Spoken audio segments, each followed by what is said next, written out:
The Argentine economy is on the rocks again. I'm Jay Sapsford coming to you from my home studio. Welcome to the call. President Javier Milei's coalition lost big in local elections last month. The peso slid and Washington floated a lifeline. But Argentina has lived through decades of inflation and defaults. So here's the question of the moment. Should Argentina scrap the peso and adopt the dollar? Joining us now is Mark Sobel, U.S. Chairman at OMFIF, former U.S. Representative to the IMF, and a veteran of the U.S. Treasury. Mark, welcome to the call. Thank you. So, Mark, here we go again. I thought Milei had broad support for his austerity program. What went wrong? How do we get here again? Well, thank you for that. I mean, just to step back very quickly, Argentina is a country that has habitually overborrowed. And when they overborrowed, they printed money to finance the deficits, and that caused hyperinflation. And they borrowed abroad and ended up being a serial defaulter. And in the mid 20s, around 2015, President Macri came in. He had market-oriented instincts, but he didn't deal with their fiscal situation. And when the markets had hiccups, the peso shuddered, and he had to put in place an austerity program, which caused a recession right while elections were taking place. He's voted out of power. The Peronists come back to power and create a mess once again. So Milei comes into power saying times are desperate. We need to do something totally different. And he puts forward a shock therapy program. And he says, we're going to stop this overborrowing and printing of money. And that's what he did. He cut the fiscal deficit by 5 percentage points of GDP in 1 year. Phenomenal. And he stopped the money printing. And you see inflation coming down to about 2% a month now. He's also putting in place, to the best of his abilities, policies to liberalize the economy. The austerity program, of course, caused growth to tank, but the economy rebounded, but it's not, it's kind of stalling a bit right now. So I think he's pursuing the right macro policies, más o menos, but there's one glaring weakness, and that is on the exchange rate. All right. Well, before we get to the exchange rate, you mentioned that we brought the inflation rate down from hyperinflation to just modest inflation. That's well within what many countries would consider their target rate. Was that not enough? He has much farther to go. I think inflation's still running like 2% a month, 20, 25, in the 20s. He wants to get down further. I think he should get it down to further.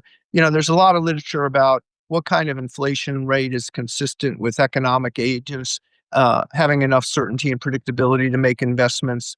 I think there's farther to go. Now, Mark, I'm putting up a chart here from the IMF, and Argentina owes nearly a third of all outstanding IMF debt, which is more than any other country. What are the risks of this level of exposure creates both for Argentina and for the fund itself?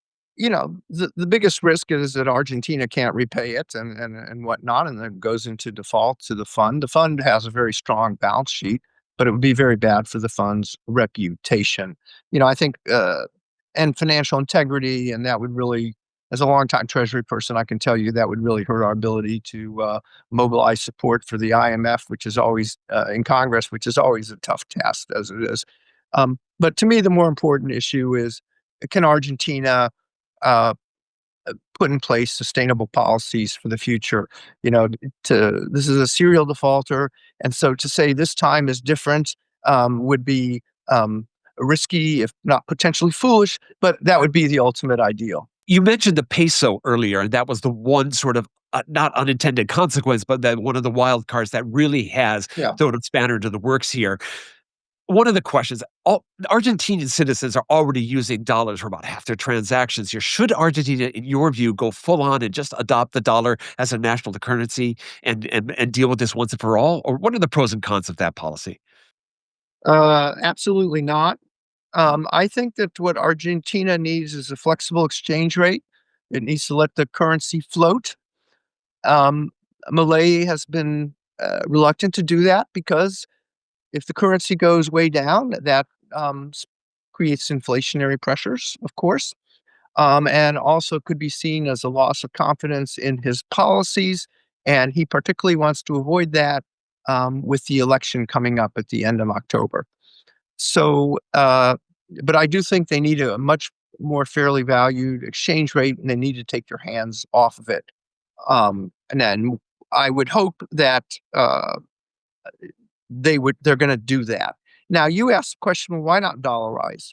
Well, first of all, they don't have enough dollars to back Mm. um, the potential for withdrawals from the system. But more importantly, in my mind, um, so in if you go back to the Asia and emerging market crisis of the 90s, what Mm. happened was um, Argentina at that time had something called the currency board, and it had brought inflation down. But the currency lost competitiveness because um, the rest of the world, the rest of the emerging markets had seen their currencies plunge, including Brazil, a main competitor, and commodity prices were down.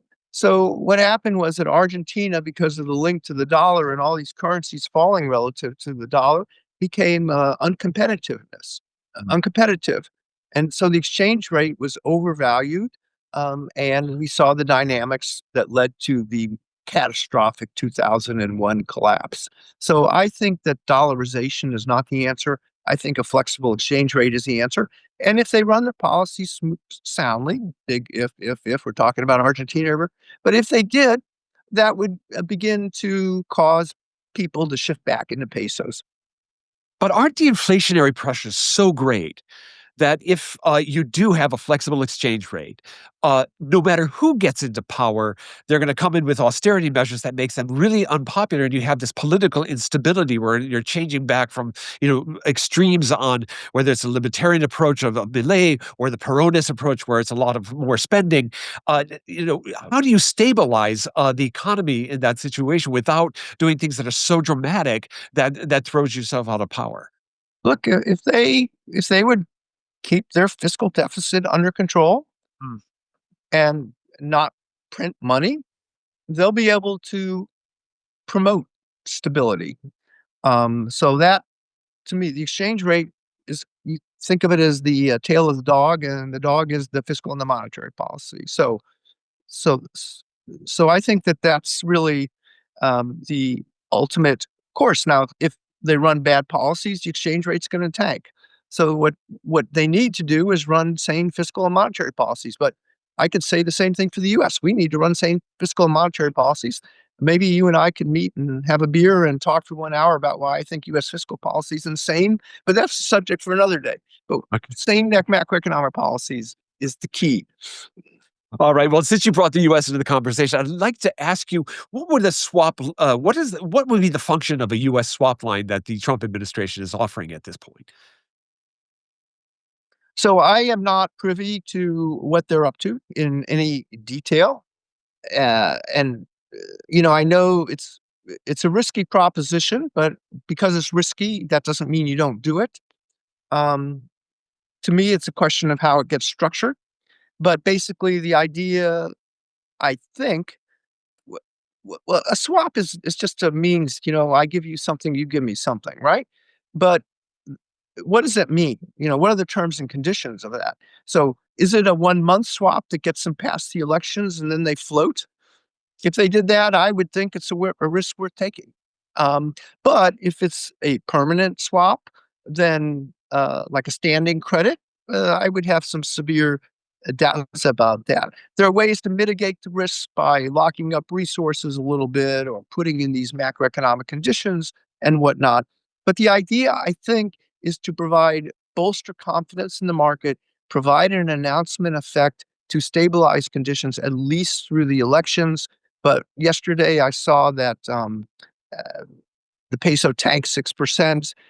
Markets are becoming doubtful again, and partly because they haven't seen a piece of paper coming out of the treasury. So, one of our audience members is asking a question here. What is China's role in this crisis? Haven't they also offered swap lines and other kinds of support? I would note also that China is buying more and more soybeans from Argentina in light of the tariff conflict between China and the U.S. right now, which has left American farmers sort of out of that transaction flow. So, what are your thoughts on China's role in this? So China's had a long-standing swap with Argentina, I think it's more of a trade credit kind of swap. I understand that there's about $5 billion outstanding that the Argentines have drawn. Um, if the U.S. swap is more of traditionally the type of exchange stabilization fund swap that I'm familiar with from my career, then that's more just of a short-term liquidity line. It's not a trade credit. Um, now, uh, but obviously, Milei is very pro-Trump, but he's not going to bite a hand that feeds him, so he's going to be careful on China. Now, as to the Chinese saying, Trump, we don't like your trade policies. We're going to buy our soybeans from Brazil and Argentina. I've heard senators raise concern. Why support Argentina if they're doing that? In my view, that's on Trump. That's not on Argentina. Or if the Argentines are desperate and the Chinese call up and say, "Give us some soybeans and we'll pay you handsomely for it," of course they're going to do that, and that makes perfect sense to me. Well, another member is asking, to what extent does free market small government agenda of President Milei inspire President Trump's economic agenda? Um, uh, that's a tricky question for me to answer because I'm not sure that President Trump is running what was it, a small Small government agenda, a I'm small not government sure. free market agenda, We're right? going to be running 6% of GDP fiscal deficits even after the even after the tariffs come in, because the one big beautiful bill spending 6% of fiscal deficits to me a year, as far as the eye can see, is not small government. And the U.S. taking stakes in Intel and Nvidia is not small government to me. So I'm not sure that I could say that there's much inspiration, but that's my personal view, and you may disagree, and your membership may disagree. Well, here's another question from a member asking, this is in the context of a couple of scandals that have hit the headlines in Argentina. We won't go into details of that. I'd only note that some of the cabinet members and relatives of the president have denied any wrongdoing. But aren't we rewarding Argentina's bad management? What are Mr. Sobel's thoughts on the quote unquote moral hazard of an Argentine bailout? There's moral hazard in everything you do. I'm in London, and when I cross the street and I look the wrong way, I potentially am going to die from cars hitting me. And so, crossing the street, breathing the air is moral hazard. I guess what I would say is um, there are worse things in life than moral hazard, right? Um, unless you're very seriously of that mindset. So there are trade-offs in economics. So my view is, if Malay sticks to his fiscal conservatism, sticks to monetary prudence, floats the exchange rate, um, uh, this lifeline, and it lasts only until the elections for like a 1 month deal, then my view is maybe this is a risk, but it's worth doing. And if it gets Argentina to a place where Argentina stays on a responsible economic course, um, maybe that's worth it. And so, so that and you can argue there's moral hazard in the IMF lending to countries, but the IMF imposes conditions, and that's supposed to get to a country to a better place. So if that happens, maybe it's worth it. Are there broader lessons in all of this for other countries that might be facing a similar sort of fiscal pressures or currency strains that Argentina is facing right now? One thing I wanted to say that I didn't was I don't view Argentina as systemic. So Hmm. Besson said it was systemic. It's not systemic from a financial market standpoint. Lesson. Okay, so having spent decades in the Treasury watching crisis after crisis after crisis, and having worked in the IMF, having watched country program after country program and whatnot, um, I've come away with a simple lesson in life for countries, especially emerging markets that don't have big capital markets, to float debt and whatever. It's like, run sane monetary policies, run sane fiscal policies, let your currency float, don't worry about it, and focus on running your micro economies efficiently. All right. Well, as a takeaway, I wonder if Argentina's crisis, this crisis deepens, what's the one global risk, either for the IMF, for Washington, or for markets, that you think is still being underestimated as you watch this situation? What are you watching for? I don't think for the US there are major risks. Again, it's not systemic. For the global financial markets, it's not systemic.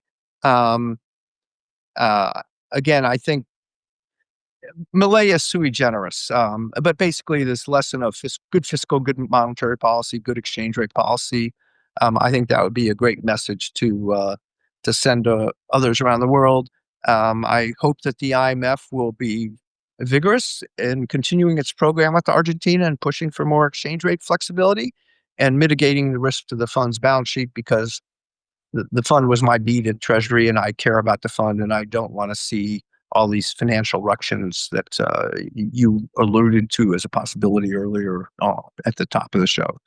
All right. Well, we'll continue to track Argentina's crisis in the weeks and months ahead. Mark Sobel, U.S. Chairman at OMFIF and former U.S. Representative to the IMF, thank you so much for joining us from London. I know you have an incredibly busy schedule, and we appreciate you accommodating us. Great fun. And isn't it amazing how Argentina always manages to stay in the news? It's amazing. Absolutely.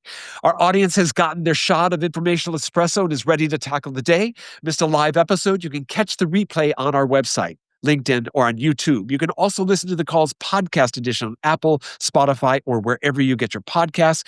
Thank you to our members for joining us. This has been The Call, brought to you by the Global Intelligence Desk, asking the right questions to navigate uncertain times.